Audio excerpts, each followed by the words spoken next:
এটা মানে খুবই আমি একজন টিচার হিসেবে প্রাউড ফিল করি। এই দিদার তো দিদার, এই যে দিদার হোসেন, এটাকেও আমি আমার স্টুডেন্টস থেকে টিচার বানিয়েছি।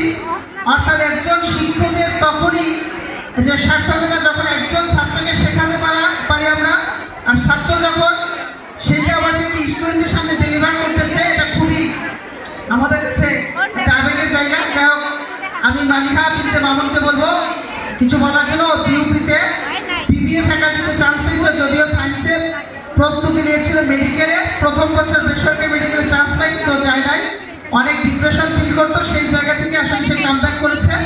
আপুকে এই বিষয়ে আমি কিছু বলতে পারবো। ওকে,